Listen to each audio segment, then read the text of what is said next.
I am so honored and excited to have Dr. Ayanna Cooper on the podcast. She has authored And Justice for ELs, a leader's guide to creating and sustaining equitable schools. Dr. Ayanna Cooper, welcome to the podcast. Thank you so much for having me. Thank you. I'm particularly excited to have you on the podcast just because as a minoritized person, I am so excited to see another minoritized person advocating for ELs. Right? And in particular, there are not a lot of African Americans in our field. Right? There are lots of Latinos and Latinas, right? There are a lot of Latinx. There are a lot of uh, Caucasian teachers, but there are not a lot of African American advocates. And there are teachers who love our kids. But I think of you as leading the torch for this community. Do you want to talk about that at all? Sure, I'd love to talk about that. And you're right, there are lots of people of color who are serving in the capacity of advocates for linguistic diversity, multilingualism, biliteracy, bilingualism. But there are a lot of Black and African American educators who are doing the work.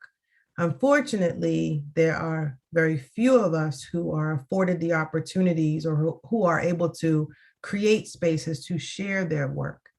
And so I view the work that I do as, yes, for students and families, but also for teachers that look like me or somehow relate to me, with them being really in the field, experienced professionals that have been doing the work for a very, very long time, but have not been afforded opportunities to share their work across various contexts, meaning publications, podcasts, presentations, all of it, all of it. So I'd like to see more opportunities created for sure.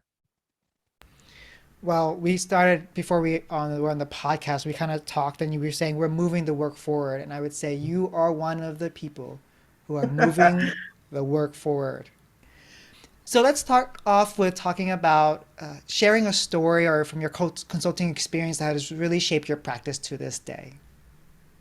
Sure. I'm actually going to go back a little further before I became a consultant, and this was from my teaching career. I'm a general ed elementary teacher by trade, and I had spent a couple of years teaching fourth grade in a public school just outside of Atlanta, and I just had that class.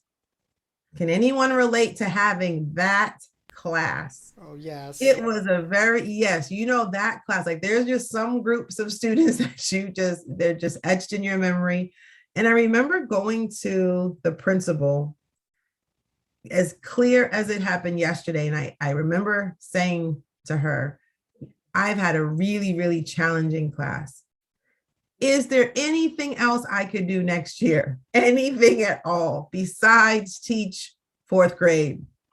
I remember standing in her office and she listened to my request and she said, why, yes, we will be offering pre-kindergarten next year at the school. It's going to be part of public school and it'll be based on a lottery.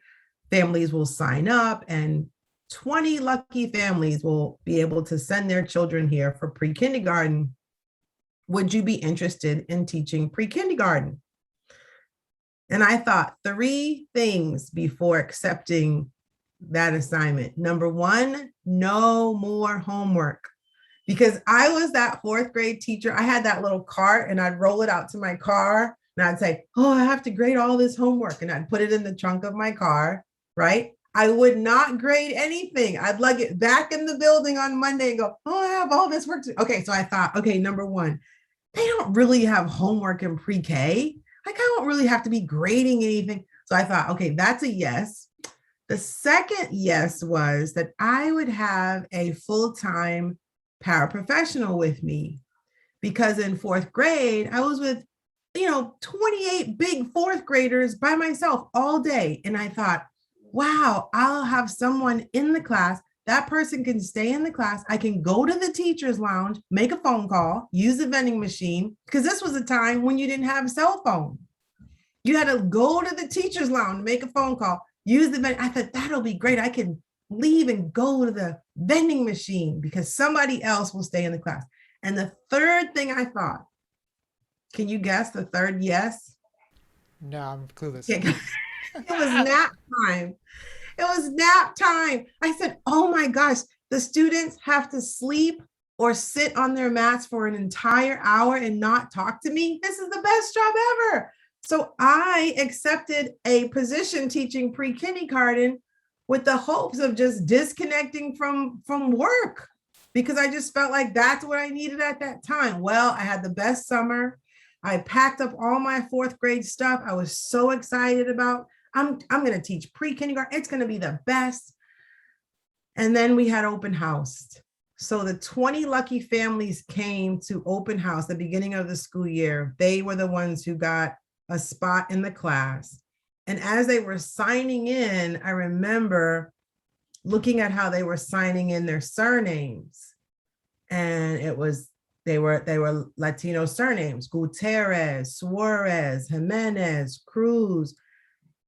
And I said, wait a minute, all of these students, they're going to be learning English. No. This is a regular pre-K program. I signed up to teach English pre-K, and it doesn't look like that's who got a spot in my class. I went back to the principal with the list, showing her the list. I said, and I was talking fast because this was I said, so remember when I said that I want to do something different, and then you said I could do something different. I said I would do something different, and then it was going to be pre-K. I was so excited. Well, guess what? The students are here. They don't speak English. That's not what I want to do. Did not sign up for that. We have a problem. And the principal looked at me very calmly, and she said, that's what you agreed to do, and you will do it, and you will be fine. 18 out of those 20 students did not speak English as their home language. 18 out of the 20. I had one child who was bilingual, who served as my assistant teacher for the entire year. And I had multiple languages represented. I had children that spoke Russian. I had children that spoke Arabic. I had a little girl who spoke a West African dialect. I had English, two English speakers, one was bilingual, and then the rest were Spanish speakers. So that assignment literally changed the trajectory of my career. I fell back in love with teaching. I taught my heart out. I did everything I thought I should do based off of like growing up watching Romper Room and Sesame Street. I had no real early learning training, but I sang a lot of songs. I used a lot of movement. I used a lot of props. I felt like I was just over teaching, but I got to see second language acquisition happen in front of me. And that's where the love of teaching came back, because they weren't just learning English. I had students that were bilingual, and this was not a dual language or bilingual program. It was just regular pre-K. But the students made it what they needed, which was fantastic. So by the time they came into pre-kindergarten with their mother tongue, and they left bilingual. And so that is how I knew whatever this thing was, I wanted to do it. I wanted to do it because it was just a phenomenal, it was the joining of language and culture together in school. And my undergraduate degree is in sociology.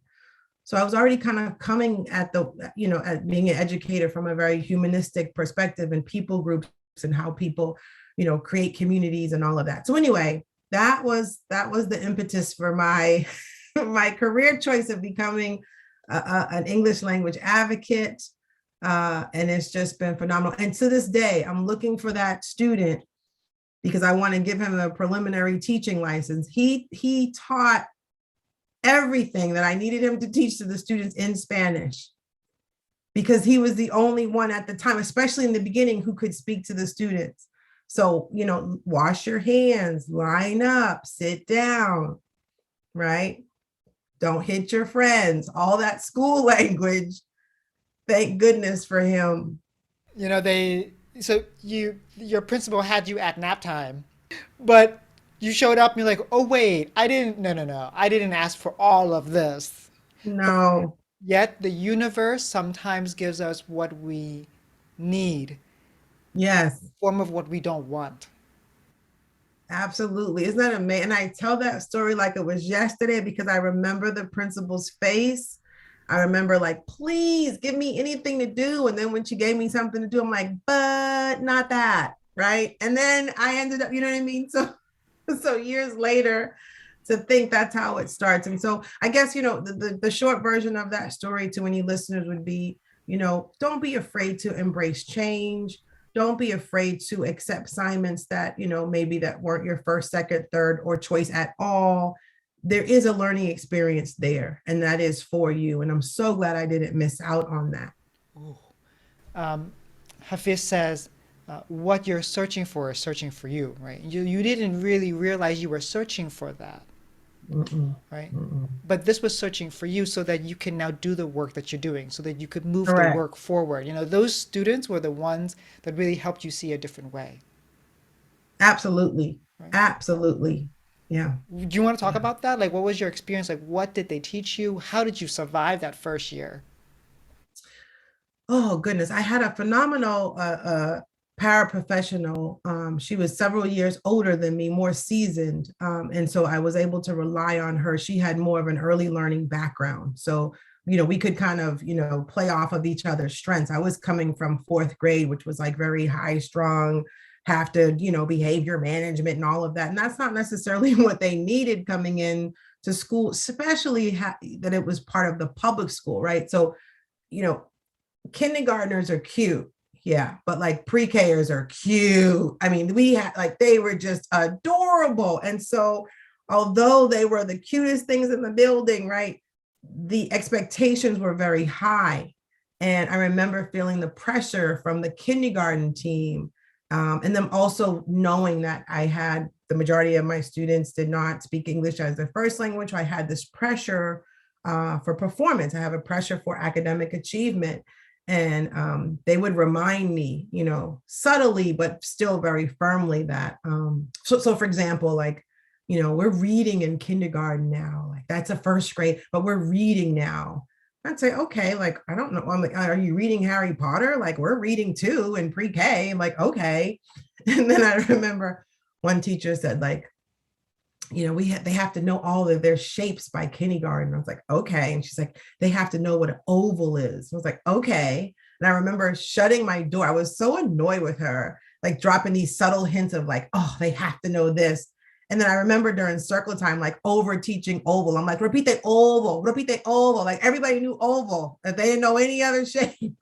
And so when they left, they were ready. And I really felt this sense of protection for them because I didn't want them to have spent this whole year in this language rich community space where everybody was valued to then be potentially in a low reading group, right? Or in the back of the class or already having low expectations. I remember having a student with a physical disability from he's a Spanish speaking family. They were immigrants to the country, and they did not bring that physical disability to my attention. They let his hair grow over his deformity. And when we noticed it, we had to get, a school counselor that could speak Spanish and ask the family about the situation. They didn't want to really, they didn't want to draw a lot of attention to it, but ultimately we were able to get that family some services, and the student later went on to have a minor reconstructive surgery that addressed his physical deformity, but was not impacting his academics. But those were resources we could help families have access to. So, you think about how families may show up in school now, right? Here's everything my kid needs, and we want it right away. And some families won't mention something really important at all. So, those are some of the things that stand out to me, how I had this sense of protection for them, and I knew that they were ready, and I wanted their next teachers to see how bright and intelligent that they were. And that's one of the main um, threads that I see throughout the podcast, that all the experts are saying, like, we want teachers to realize that English learners are more than their English proficiency, right? To see them in a Absolutely. right in a assets-based framework or assets-based perspective. Absolutely. Absolutely. And so, yeah, those are the stories that I always go back to. And of course, there are others. In the earlier part of my career, I spent time, teaching students ESL classes, and then I went on to serve as an instructional coach. I spent a short time as an assistant professor. Realized pre-service teachers, my heart was really more focused on district challenges, although I do still teach adjunct, which is phenomenal. And then I had the opportunity to work alongside school leaders at some schools that had some challenges with their language learning populations. And so that's where And Justice for L grew out of. It's kind of like my field notes from the things that I was seeing and doing and experiencing working alongside those school leaders and their leadership teams. Well, let's start actually talking about the book. The audience that you wrote this book is are the school leaders. So why write a book for school leaders? Yeah, so that's so interesting. The next book I'm going to write is going to say, the title is going to be this book is for blank, and then you can just write your name in, because I've gotten a lot of like this is going to be a blank line, like a workbook. This book is for blank. When educators see school leaders, I don't know why this happens, but interestingly enough, they assume that I don't mean teachers. And teachers are leaders in their spaces. So when for a leader's guide to creating and sustaining equitable schools, whoever associates themselves with a leader, this book is for you.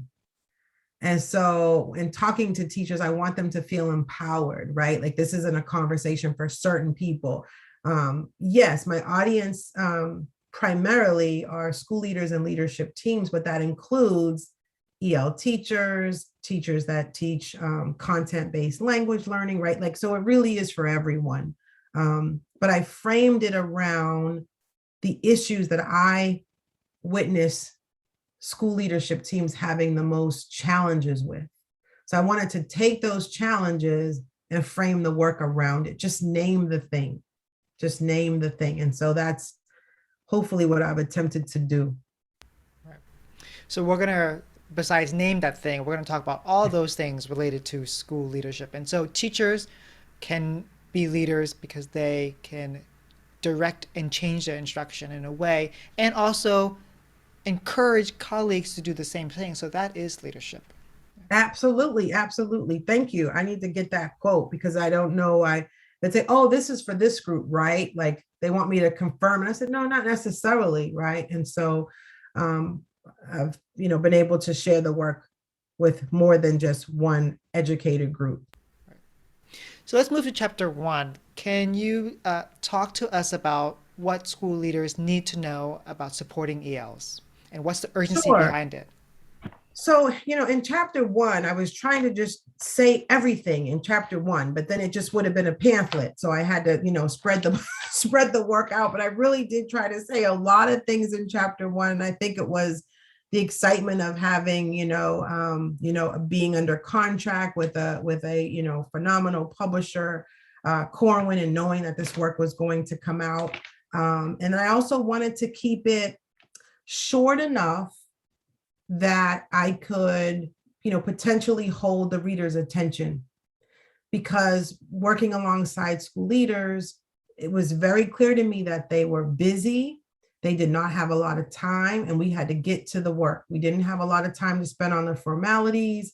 And they would tell me, "Okay, Cooper, let's go. I got 45 minutes. Here's where we left off during our last meeting. Here's what I want to show you." Like, I would jump right into the work. So I remember at one point me suggesting different publications to some of the school leaders, and they would tell me, "I don't have time to read that. You tell me what it says. Just tell me what it is. I don't have time to, read those many. Can you just tell me, like, well, what are they talking about?" And so I'd be sitting there, I can picture myself sitting on the other side of someone's desk, telling them about someone else's book. And then one school leader said, why don't you just write a book? And I was like, oh, yeah, right. What? I'm telling you about, you just write the book and tell it to, and I thought, maybe that's what needs to happen. And so I just started writing, and I didn't write in sequential order. I didn't write chapter 1 and 2.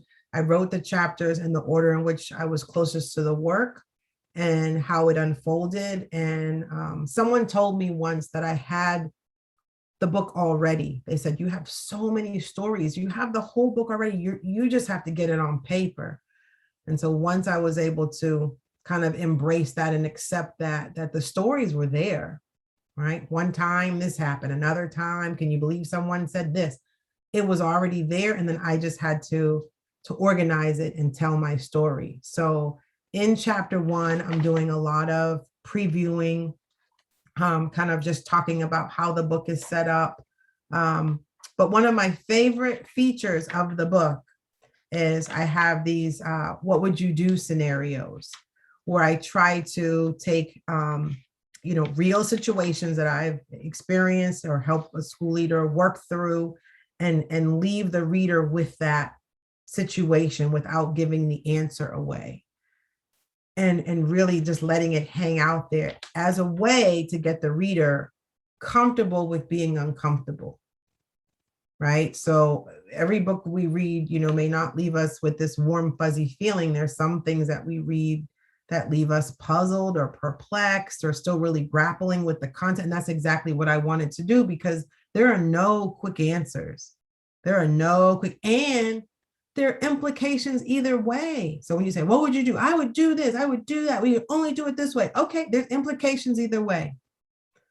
So what decisions can you live with knowing you are directly impacting a child's, life? So that's chapter 1, trying to give it all there and then set the stage. And I've been told one of the gems from chapter 1 are the 8 questions. I call them simple questions with complex answers. There are 8 questions for school leaderships teams that I ask. Most educators are only able to answer 3 to 4 of the 8 questions, which is a start, because whatever questions they aren't able to answer, we use those to shape the work. Cool. How cool. So if you like you choose, like how do you prioritize all of this? And so that's been really helpful for people as well. Can you read us the 8 questions? How about I read you 4 of the That 8, and then they can buy the book. Yes, speaking like a businesswoman.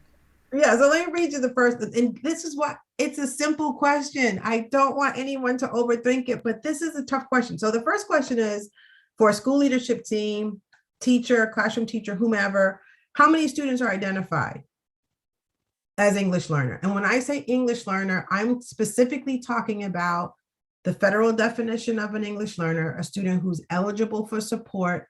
The field is using more assets-based language of multilingual learner, which I am in total support of, but I'm still looking for students who are eligible for support. Okay, so really being sure of which multilingual learner population are you talking about? So how many? And in some other spaces, it may be framed like know your students, because I've seen it. I want to know, I need it to be quantifiable, because school leadership teams are responsible for students and they have to quantify their progress.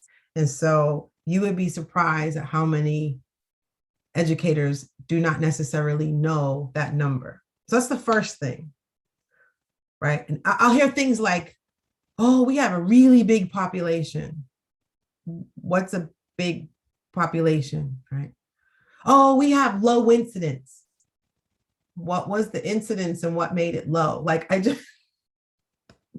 okay. So in relation to the rest of the school population, how many students are we talking about, right? Talking about 15 students, we're talking about 25%, we're talking about 88%. Like, well, number one, Also, number two, which grade levels are your students in? So if this is a K-8 school, are the students, in every single grade? Is this a new program where you're a K-5, but you just have students enrolling from K-2? Kind of like getting that idea, like this portrait, right, of your school community. And then what are their levels of English language proficiency? Because that's really going to start that question, or the answer to that question will start the conversation around program models and types of support and intentional differentiation, right? We're not differentiating for the sake of differentiating. So again, these are like prerequisite questions that will get us further into the work. And then number four, and I'll stop here, how many, if any, students are duly identified? So meaning may have a learning challenge and or may be gifted and talented, okay, and or may be experiencing homelessness. So in and of the population, right, they're not monolithic. What are some other indicators that we might be watching for, or also counting that student under a different student group?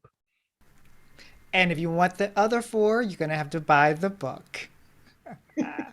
But just, for the listeners thinking about those four, right? Like, what are those answers, right? Like, you can kind of go through in your head and think, okay, like, well, this is the population we serve.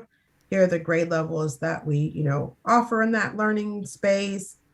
Here's how we define English language proficiency. I mean, that's different across all different contexts, right? So what language are we using to even talk about proficiency levels, and what does proficiency mean? How do we measure that? What are we looking for? And then when we say duly identified, it could be learning English and whatever else. Right, right. They're not monolithic. You're right. They're not just, oh, No. English learners are just like this. Correct. Right.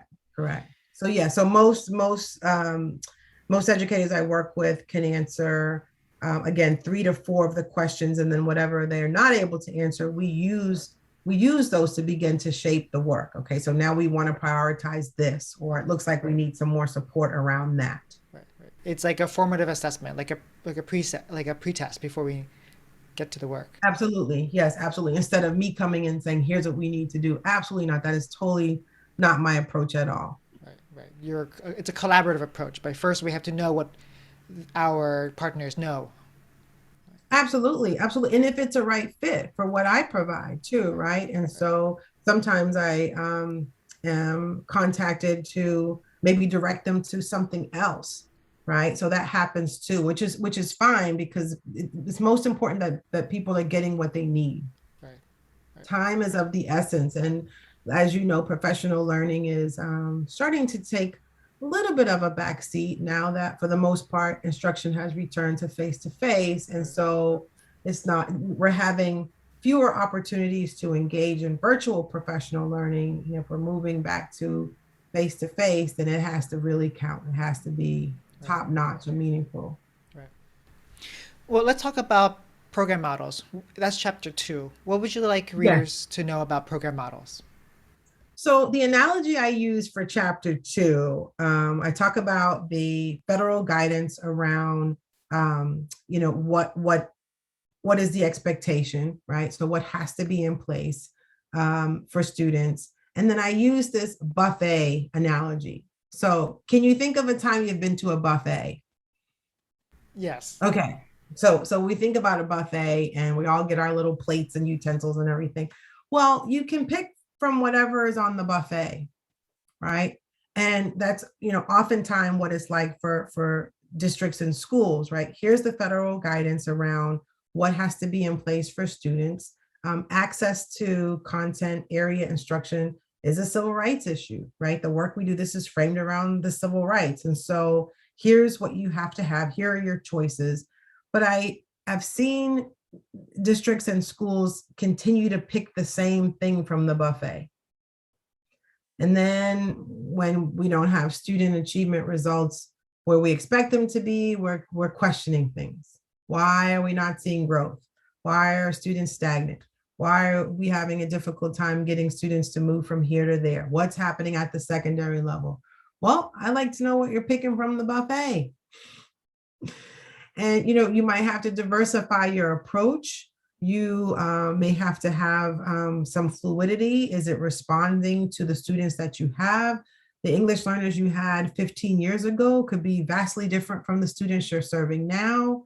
What do those resources look like? So I kind of have that conversation around, you have a lot of autonomy, but if you don't even know what you can do and you're just doing what's always been done, then I'm just going to let that hang out there. So chapter 2 is about program models, and could we define that, right? Like if we ask 20 different educators in your learning community, what's happening in your school, what program models do you have in place? Oh, that is a loaded question. You should hear the responses we get. You should hear. And actually did that with a director once. We went around and asked, that was part of some of the work we were doing. We were asking educators to define the bilingual program in the district, and we heard all types of responses. It was eye-opening. And so essentially that program model was whatever the teacher that you were assigned to understood it to be. That's dangerous. That's dangerous. Speaking about that, sorry, I actually have to go back to what you said. We've always done it this way. I think that is the most dangerous thinking that a school or a teacher can have, because we've always done it this way. If I teach the way we've always done it when I was taught as a little kid, all of my students would be forced to speak only English now. Mm. Right. And language is power. So when you say force, right, you're using very powerful language, but it's not necessary, that's not in a good way, right? Language is power, it should be empowering, right? You can't make anybody speak any language, right? They have to feel that that language is valuable and meaningful to them in their context. So when I said dangerous, is because I did put a warning label on the book. In the beginning, it says, what this book is, what this book is not, how this book can be used. And it says right here, warning, this book may be used to upset the status quo. This book may be used to challenge prior practices, systems, and structures. It can be used to inform individuals and learning communities who not only seek to deepen their understanding of EL needs and requirements, but who need to be prepared to do what is necessary. So that's the warning label that got printed. What I wrote initially, the publishers asked me to tone it down, so I had to tone it down. But anyway, that's the warning label that got, Remember we used to have the warning labels on CDs, right? So I felt like this needed a warning label because it's not just for a select few, and that's the problem. That I've that just is something I'm working at. This iceberg of like, just these people know and everybody doesn't. No, absolutely not. I mean, we talk about creating and sustaining schools, but to be quite honest with you, the majority of the school leadership teams that I have worked alongside, they've inherited those programs. They are hired to lead a school, and whatever is in that school is what they are responsible for, whether they understand it or not. And so, that's my audience, to say, okay, you're a principal or you're an assistant principal. What program models do you have? Can you define them? And do you understand the purpose of these program models? If not, let's do that work together. Right. I think you're speaking to the second most dangerous phrase when I think about English learners. People will often say, oh, those are your kids, not my kids. Right? And that happens a lot. And so thank you for talking about that. Let's move to talking about chapter 3, rubrics for teachers. Yeah, so in 2015, I co-authored a book with Diane Stair-Fenner and Peter Kozik, and it was about equitable teacher evaluation for English learners and students with disabilities. And so it had been 5 years since that book was published, and I wanted chapter 3 to just really synthesize what I had experienced in the 5 years, which was essentially conversations beyond the rubric. And that's the title of chapter 3, because the conversations I've had were really after boxes were checked or domains were checked off, and ratings were all tabulated.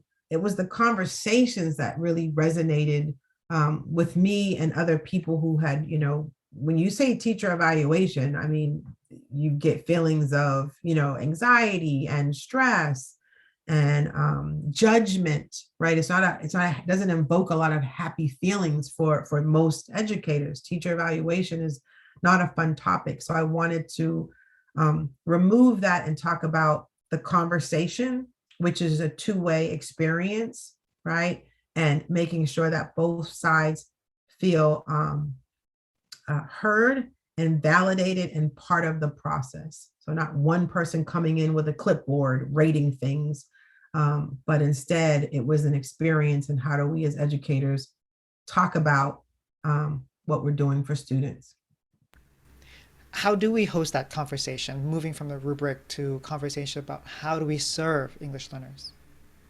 Sure. I mean, I think it's definitely going to start with just trust, right? And like there's got to be a mutual respect for each person's role. There has to be some trust there.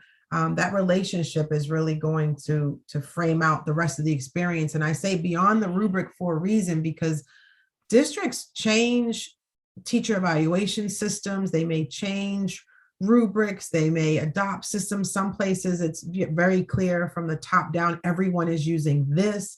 Other places, they have autonomy to use something different. So it could be different across the district. So, regardless of what is mandated or selected to be used, I want the conversation to be centered around uplifting the linguistic diversity within that learning community. That is first and foremost. Then we can talk about how I have students situated, or then we can talk about this particular assignment and why I'm differentiating this way, or here's the supports I have in place for these students only, or if I'm working with a co-teacher, here's why this person takes this group and does this. But I first have to know who's in your classroom. So that's the beyond the rubric part. Right. It all goes back to your first question of one of those eights. Who's in your class? Who do you Who's have? in your classroom? That's right. Right. Yeah. Let's move to chapter 4, which is about job embedded professional learning. Focus on ELs. Oh, I think you can tell me about chapter 4. You can tell me about professional learning and how we have to do it ourselves sometime. I mean, I remember sitting in as a teacher, as an EL teacher, I remember sitting in our district, prescribed professional learning sessions. And I remember sitting there watching the session, listening to the speaker. And in my head, I was like unpacking it for my students. So there's that do it yourself, right? Like, yes, but it's almost like I had to like life hack the PD or something, because I'm like, okay, I see where you're going with this, but this is who I have in my class. And this is how I'll have to help my students have access to this and make meaning. So essentially for chapter 4, it's making sure that professional learning efforts are aligned. And I can't tell you, we have to stop with the pop-up PD. We have to stop with the one and done. We have to stop with but I just have, this much reserved and I have to have these funds spent by this date. What can we do? Right. Like if it's aligned and job embedded, then we won't get to those points and say, oh my goodness, now what can we do? It would have already been discussed ahead of time.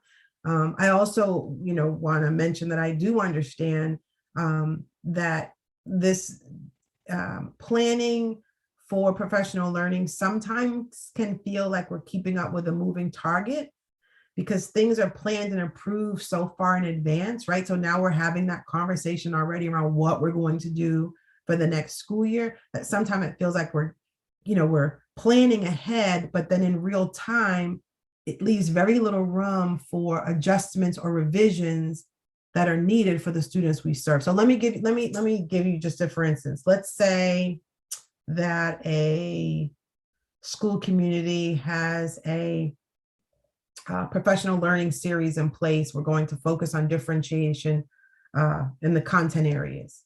Okay, let's say that's what we're going to do. But over the summer, this learning community has an increase in refugee students who are recently resettled into that community. Well, we're talking about students with perhaps limited formal instruction. They may or may not be literate in their home language. And so now the professional learning needs aren't addressing that student population at all, right? Because we're talking about the students who have already been here and who have made it to 10th grade and they've been our part of our learning community. And we're not talking about a student that has significant gaps in their education, low literacy, right? Or a student who may come in with being biliterate. As a teacher, are you prepared to capitalize on that? What if the student does come in with some linguistic strengths in their native language? Do you know how to take advantage of that? That in and of itself is a whole nother professional learning series. So that's where I'm seeing the need for more alignment, but I do understand that that's challenging when you're doing and planning and getting approvals so far in advance. Yeah, professional learning is really hard to plan that way. I also think, I remember when we spoke about 6 months ago, like a pre-interview for this podcast, I was talking about how we wrote this book, Dr. Carol Salva and Dr. Katie Topple, we wrote this book together because we knew that there are districts out there where they're not providing the professional learning for language specialists. And you were like, no, no, no, no. I'm gonna push back against that. And I was like, oh yes, please do. So do you want to talk about that? It was a respectful pushback. Let me just preface that. And I think what I'm pushing for is if and when we are creating space and time to have professional learning for people who are, serving in these, leadership capacities and maybe working across several schools or regions, I have I've seen one of the disconnected pieces that we then do not provide space and a platform for them to actually get the work going and embedded. Okay. If I hear from one more person, are you going to share your PowerPoint? No. Okay. I hope you're laughing with me and not at me. Okay. So yes, let's do all the PD, just get the PowerPoint. And then tell me what the person said. And I'm thinking, no, no, no, no, no. Where in this whole plan is there now space and time for the people that you have just invested in to get the work going or to continue to work or share the work or whatever the outcome is versus they did a thing over here. Okay, check. And it's not reaching the community that it was meant to reach. That's why it's so important to have consistent job embedded professional learning, not just pop up. It's not just, oh, we did it. See? Well, we're just reporting back to the state to say, no, no, we had the speaker come in. Oh, we did that equity thing. Check. No. Yes. Right. Yeah. So that was my pushback to say I've seen that. I've been in roles when I would question, I'd say, oh, so you've done this for 3 years in a row with this group of, okay, so what's the holdup then? You've had 3 years of this learning with this one or two cohorts of educators, but now we're not helping them. Or they'll say, oh, well, we had 30 minutes at the staff meeting, right? Like it's that kind of thing. So I'd like to see us spend some more time creating space for the people and the initiatives that we've already invested in. Right, right. I like to say it like analogy. I say, in the teaching world, we often say, what you care about, you assess. And I think, Absolutely. Oh, yes. Yeah. you know where I'm going, and I'm saying like, Yeah. what we care about, we provide the professional learning for, Correct. right? Correct. It's kind of like when we sow a seed, we don't just like walk away. We need to tend to it. We need to water it over time. As it sprouts, we need to put things that support it around it. Not just good luck. Correct. Correct. And participants have told me that too. Participants have said, yes, we do this and it is so great. I really enjoy it and I'm glad we're doing this work, but I can't get this group of people to listen in, or I'm not able to share this out, or I don't have, the authority to do this. And so I think that that's going to continue to, um, that's going to serve as a barrier. So yes to sowing the seed, but you got to water it. And then you might have to change that soil and get it in a bigger pot. It's going to outgrow the, have you ever seen the roots that get all crumpled up because they have to get in a bigger pot? All right, that's going to be my next name of the next chapter. We need to get in a bigger pot because because yeah, we've reached capacity over here. We've reached capacity. So Ooh, that is good. Let's talk about your last chapter then. Let's talk about family engagement. yeah. So can I be quite honest with you? Do we have room for honesty on this podcast? Please, please. So interestingly enough, this was the chapter I did not want to write. And That is I some said, honesty there. right. And I said, and here's why. Because in my role as a consultant, the families were the population that I was really able to work the least amount with, right? So they were there, but I didn't get to see as many families, right? Because when are family things happening? After school hours, maybe before school. So I wouldn't be, I would hear about this experience with families, but it wasn't close enough to me. So I really didn't feel um, like I had, enough authority, if you will, to even be writing. But the universe has a way of bringing things to you and bringing people to you that can help you. And I started collecting little mini experiences. So, for example, there is a situation in the chapter. Everything in the book really happened to someone, so I never had to make anything up. And if you're in the book, you'll know it's you. All names and places have been changed to protect the innocent, but it's very clear, right? And so partnering with parents, I was really adamant about using the word partnering, right? Partnering, I wanted there to be this equality piece here with this chapter. And I wanted us to move beyond the bring a dish from your culture. Okay. Because there are plenty of publications that talk about the importance of that, but I wanted us to stay away from food because, in some cultures, food is sacred, and every meal we have is not meant to be, on a PTA table in the gymnasium, because it's, bring a dish from your culture night, with all due respect, right? So I wanted to stay away from that. And I instead wanted to give voice to experiences that school leaders that I had been working alongside were experiencing as it related to the families they serve. So, helping parents really understand language assessments, that kept coming up. That was a theme, right? We have all of these assessments. Parents understand that exams and tests are part of school, but what does that mean for my child who's learning this language as a new language in school? So I wanted to make sure that there was space for that. Also, even connecting families with community services, or just community opportunities, if you will. Okay. And how parents prefer to be communicated with. This is the age of technology, right? So do you want a phone call? Do you want a text message? Do you want a WhatsApp? Right?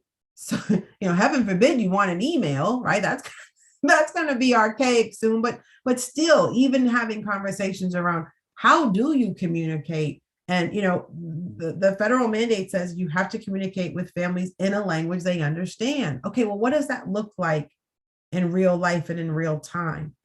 So that's going back to knowing the students, right? And under knowing the students, I guess question 1A would be, what languages are represented in your school community? So if we have, let's say, Spanish and Arabic and Haitian Creole, what do our translation and interpretation services look like in light of these being the languages that we're serving?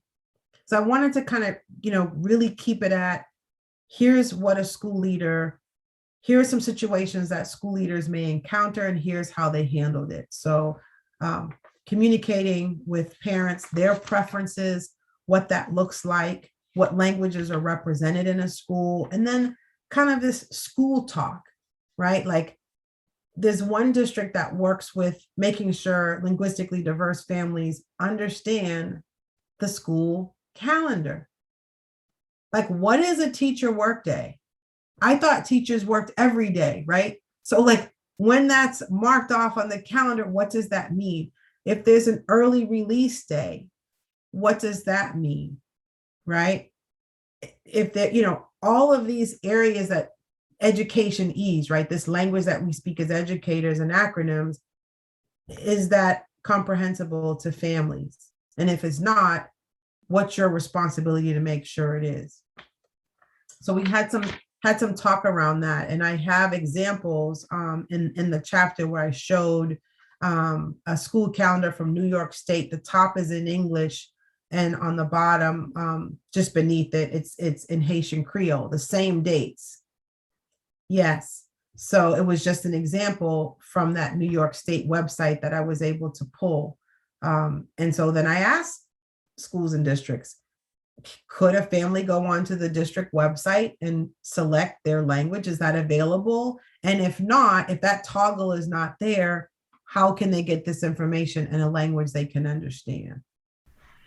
So, and then I gave a scenario about a student who did not have the arrangements for early release, and the school bus ended up bringing the student back to the school. And because the family was experiencing homelessness, it was difficult to get in touch with a parent who could give permission to have an alternate arrangement for the child to be. Ultimately, the child was at school until after 6 o'clock at night.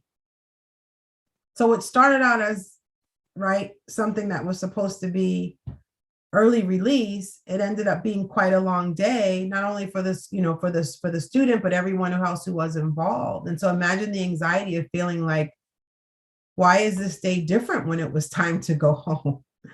So I had, looking at the school calendar and the importance. And I also talked a little bit about bullying, and how, with all of the strife happening in real time, that our students are not exempt from experiencing any kind of ism, right? Any kind of othering of them, whether it's racial, whether it's religious, whether it's language. And what do their parents do, right? Does your district have an anti-bullying policy and procedure? And is that information available for linguistically diverse families to have access to? So this chapter ended up being one I was really pleased with, because we didn't talk about bringing a dish from your culture. We were talking about some other things. And last but not least, one of my other favorite pieces for chapter 5 was the situation in chapter 1. I waited until chapter 5 to tell readers what ended up happening with that student. And readers are going to Yeah. have to get the book to find out. Right. So now everybody flips to the back to, you know what I mean? Like they'll read the scenario, they go right to, but still, I remember as a child that I had books where you could choose your ending and you could go to different pages. And so that was my attempt at creating this. I mean, why tell them everything that happened to this child? I wanted them to kind of follow this experience all the way through. And then finally, at the end of chapter 5, I tell them what happened to the student. And, they may not agree. It was a program model scenario. And it's not looking for agreement as much as I'm looking for us to think critically about the choices that parents have. What if our beliefs are different from what parents have? Who do we honor parent choice, and all of the school experience? So, that's a big takeaway for chapter 5, is that I hope to talk about some things that aren't necessarily included in other books that are talking about working with families. Well, let's end this talk about injustice for ELs with my 3 questions that I end. It's very quick. It's called traffic light teaching. It's what would you tell teachers to stop doing, start doing, and keep doing uh, in terms of working with ELs? So red light, yellow light, and green light. I need to stop. I need for educators to stop making excuses, whatever excuse that is. we can control, we have the most control, I should say, during the 6.5, 7 hours that the student is with us. So if that is in your immediate control, what are you doing that's making a positive impact in this child's academic journey? That's it. Stop with the excuses. Um, and that just, I'm just gonna just stop right there. Whatever those excuses are. Here's what's in your control. And when you are with that student, what are you doing? Um, and I'd like them to start, um, I guess, owning and being part of their own professional learning journey. Even the most experienced educators have something that they can learn. I'm a lifelong learner. I'm taking a course right now. And, I struggle. There's like short, open response questions. And I'm like, oh, okay, I gotta, let me think about that. Wait, I gotta, you know what I mean? So like, but there's something about it that it keeps me in the seat of being the learner. And I'm there like, oh, I spelled that word wrong. I'm going back to lead. I'm trying to fix my response. You know what I mean? Like, what? And I have a deadline. I have to do the modules. Like, it is real. But I'm like, I sign myself up for this. So, no one said I had to do it. Like, so start taking, charge of your own professional learning journey. Yes, you may have some things that you are, required to do as part of your role, and you may have professional learning credits of, but what do you like to do, right? Is there a hobby that you'd like to start taking up? Is there a skill that you want to learn or get better at? And I think that as we engage as teachers, we become better teachers if we do not forget what it's like to be the learner. So when I'm working with groups of educators, I'll ask how many of you are learning something new and what is that, whatever that might be. People have all kinds of really great hobbies, and because I want to acknowledge that too, right? There are multiple aspects to our identity. So who are you as a learner? And keep, this one is easy. Keep moving the work forward, right? Like, this is a civil rights issue. When I was a young child, I had the lead role in the school play as Rosa Parks. And so that has never left me. It was a super important role. I remember, practicing in school, my mother being so proud. Doesn't matter what I go on to do, if I publish something, it doesn't matter. I was Rosa Parks in the school play. So, keep moving the work forward. No venue is too small. Whatever your context, if that's your sphere of influence, do it. Because I don't want people to think it has to be a certain magnitude to have impact. That's not true. Here I am. Oh, here I am talking to you over 20 years ago about those students in that class, and me teaching them oval, right? Like, that was my sphere of influence, but that has stayed with me. So continue to, keep moving the work forward and enjoy what you do. Because we spend a lot of time at work. If you don't like what you do, pick a different grade level. I'm telling you. And don't get sidetracked by, don't get enticed by the napping part. No, nap time is, it's I'm telling you, that was the red herring. It was there just to fool me. It was there just to fool me. It was a blessing in disguise because we are now reaping that blessing. Thank you. Thank you so much. I couldn't agree with you more. And that's why that story stays with me. I was not someone who had the opportunity to travel internationally. I was not someone who had the opportunity to teach internationally. All those things came much, much, much later in my career. And that's why I wanted to acknowledge the work that people are doing every day in classrooms right now, that may have not had as many opportunities to do things outside of their zip code, but by all means, it's just as impactful as someone who has. Well, I know that before we started recording, you said someone praised you for being very similar to Dr. Ghodri Muhammad, and I would say, I'm going to top that one. You are the Rosa Parks for our field. Oh my goodness, thank you so much. That means a lot to me. Thank you. Thank you so much. Thank you for leading the march and pushing the work forward.